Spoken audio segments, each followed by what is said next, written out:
देखिए पिछली क्लास में हम लोग सेल साइकिल के बारे में पढ़ चुके हैं जिसमें आपने इंटरफेज की G1 S G2 और M फेज के बारे में पढ़ा है। हम उस क्लास से आगे बढ़ते हुए बात करते हैं कि आखिर सेल की काउंटिंग किस टेक्निक के द्वारा की जाती है। तो फ्लो साइटोमेट्री टेक्निक के द्वारा, एफएसीएस टेक्निक के द्वारा, एफएसीएस का मतलब एफ का मतलब फ्लोरेसेंस, ए का मतलब एक्टिवेटेड, सी का मतलब सेल सॉर्टर टेक्निक। इन टेक्निक से हम सेल की काउंटिंग भी करते हैं और सेल की स्टडी भी कर सकते हैं। एक क्वेश्चन परीक्षाओं में अमूमन पूछ लेते हैं कि डीएनए की स्टेनिंग किससे करते हैं। फलगन स्टेन से हम डीएनए की स्टेनिंग करते हैं। डीएनए का सेंट्रीफ्यूगेशन के लिए सीजियम क्लोराइड का हम यूज करते हैं। लैब में बैक्टीरिया, पैरामीशियम, जो एक लिविंग अनस्टेन सेल की हम स्टडी कर सकते हैं। तो डीएनए, अब हम बात करते हैं सेल साइकिल का रेगुलेशन। देखिए G1 S G2 M जो स्टेज हैं उनमें सेल की डिवीजन को कुछ प्रोटीन रेगुलेट भी करते हैं, वो फैक्टर कहलाते हैं और उन्हें हम कहते हैं MPF, मैचुरेशन प्रमोटिंग फैक्टर या माइटोटिक प्रमोटिंग फैक्टर भी हम उसको कह सकते हैं। ये डाइमर प्रोटीन होते हैं। मुख्यतः यहाँ इसके दो उदाहरण हैं, एक तो साइक्लिन बी और एक है CDK। साइक्लिन बी जो प्रोटीन होता है और दूसरा है CDK जिसे CDC2 भी कहते हैं। इसे हम cyclin dependent kinase enzyme, C cyclin D dependent के काइनेज एंजाइम या cell cycle dependent kinase enzyme भी इसे हम कहते हैं।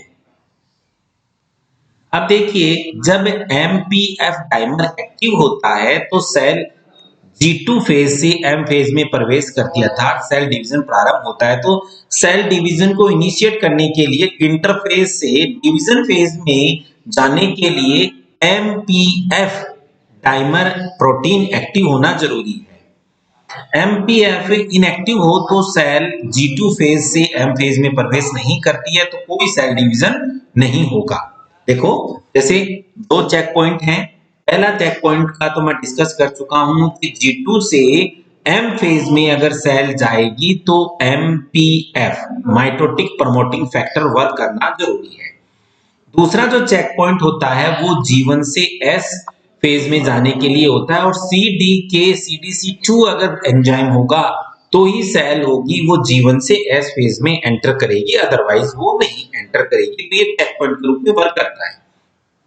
Then what is G0 phase, इसे हम रेस्टिंग फेज या क्विसेंट फेज भी कहते हैं।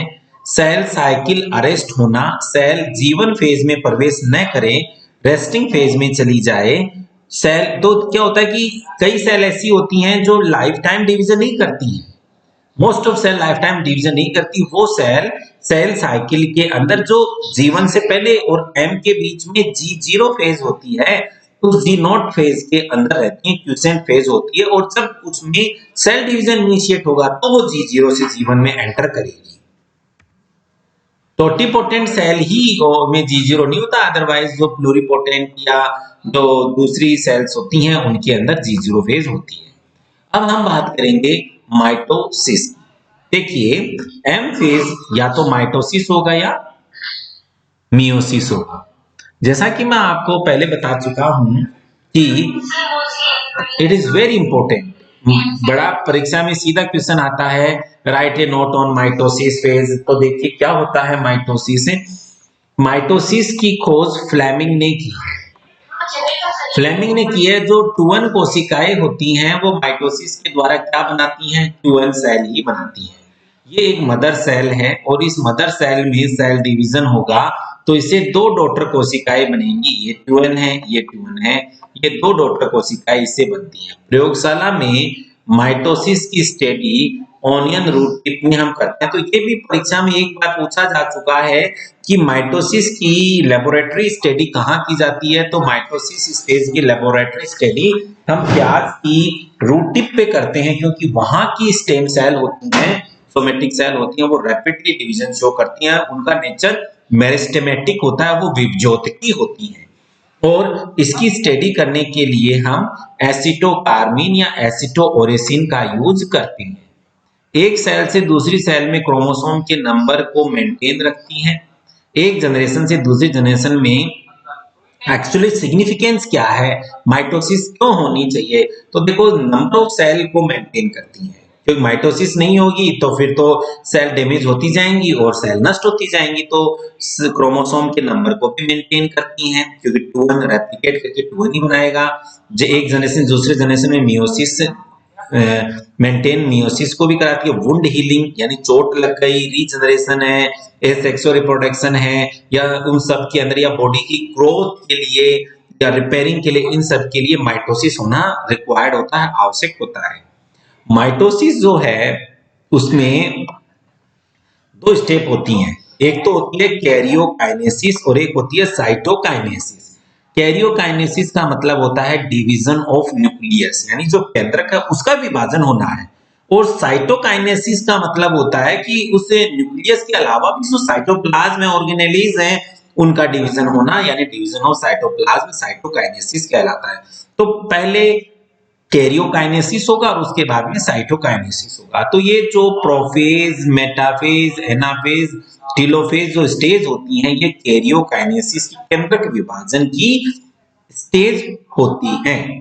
देखिए इनकी सीक्वेंस है वो एक डिफाइन और फिक्स सीक्वेंस है, इसमें कोई भी वेरिएशन नहीं है सीक्वेंस के अंदर, ये डिफाइंड सीक्वेंस होती हैं।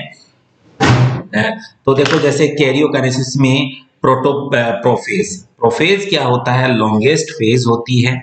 मेटाफेज ये प्रोफेज के बाद आती है। एनाफेज ये स्मॉलेस्ट फेज होती है, और फिर टीलोफेज होती है। तो ये पूछा जाता है कि which one is the longest phase, which one is the smallest phase, तो you can solve by this help of this PPT. देखो इसमें एक सेल का स्ट्रक्चर दिखाया गया है, जिसमें ये दिखाया गया है कि KI इंडेक्स चेंज हो गया है, KI इंडेक्स बढ़ गया है, वॉल्यूम ऑफ न्यूक्लियस लार्ज हो गया है। तो वॉल्यूम ऑफ न्यूक्लियस बढ़ने के कारण, KI NI इंडेक्स बढ़ने के कारण ये सेल अब डिवीजन को जाएगी।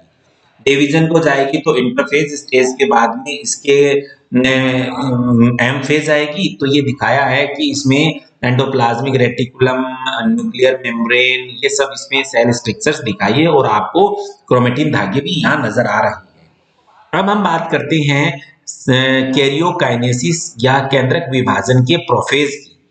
प्रोफेज होता है वो सबसे लंबी प्रावस्था होती है। इस प्रावस्था के दौरान लंबे पतले धागे जैसे क्रोमेटिन छोटे मोटे कंडेंस क्रोमोसोम में परिवर्तित हो जाती हैं। देखो ये बात बहुत समझने की है कि there is no difference between chromatin and chromosome, difference is this physical state only. क्योंकि क्रोमेटिन क्या होते हैं कि वो इनविजिबल होते हैं, लॉन्ग थ्रेड लाइक स्ट्रक्चर होती हैं, लेकिन क्रोमेटिन जब वाटर रिलीज कर देता है, डिहाइड्रेशन हो जाता है, तो वो कंडेंसेशन भी करता है, और जब वो कंडेंसेशन करता है तो वो विजिबल भी हो जाते हैं माइक्रोस्कोप में, और वो थिक हो जाती हैं और शॉर्ट हो जाती हैं, तो वो कहलाता है आपका क्रोमोसोम, कहलाता है क्रोमेटिन से। प्रोफेज के दौरान डिहाइड्रेशन होता है। इस प्रावस्था के दौरान न्यूक्लियर मेम्ब्रेन और न्यूक्लियोलस विलुप्त हो जाते हैं। याद रखना है क्या क्या होगा प्रोफेज में। प्रोफेज में न्यूक्लियर मेम्ब्रेन डिसअपियर हो जाएगी, न्यूक्लियोलस डिसअपियर हो जाएगा, cell organelle, ER Golgi body ये सब डिसअपियर हो जाएंगी। जो सेंट्रियोल है, ये देखो ये रहे सेंट्रोसोम, जिसमें सेंट्रोस्फीयर और 2 सेंट्रियोल होते हैं।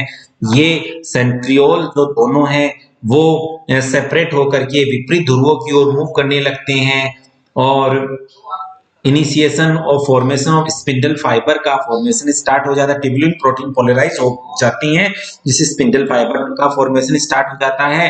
लेट प्रोफेज में स्पिंडल फाइबर पूर्णतया बन जाते हैं, सेंट्रोमियर दिखाई देने लगते हैं इस फेज में। ये देखिए प्रोफेज को भी अर्ली प्रोफेज और लेट प्रोफेज में बांटा गया है। अर्ली प्रोफेज जो होता है उसमें तो आप डिसअपियर होती देख सकते हैं न्यूक्लियर मेम्ब्रेन और न्यूक्लियोलस को, और आप सेंट्रोमियर्स के मूवमेंट को देख सकती हैं। लेट प्रोफेज में आप दोनों सेंट्रोमियर्स को अपोजिट पोल पे देख सकते हैं, और आप स्पष्ट रूप से यहाँ स्पिंडल फाइबर का फॉर्मेशन देख सकते हैं।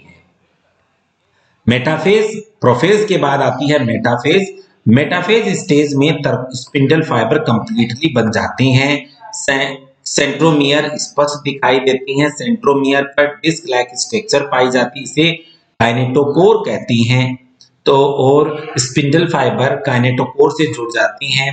मेटाफेज में क्रोमोसोम इक्वेटोरियल प्लेन विषुवत तल पर आकर एकत्रित हो जाते हैं, मेटाफेज प्लेट का निर्माण करते हैं। तो देखो ये क्रोमोसोम है वो टेंडेंसी रखते हैं कि सेंटर में एक इक्वेटोरियल प्लेट पे आ जाते हैं। इनकी आर्म अपोजिट पोल पे होती है और इनका जो सेंट्रोमियर होता है ना वो सेंटर में होता है और इससे स्पिंडल फाइबर जुड़ जाते हैं। आपको पता ही है स्पिंडल फाइबर जुड़ ये सेंट्रोमियर के ऊपर काइनेटोकोर प्रोटीन से जुड़ जाती हैं और स्पिंडल ये एक मेटाफेज प्लेट का निर्माण करते हैं।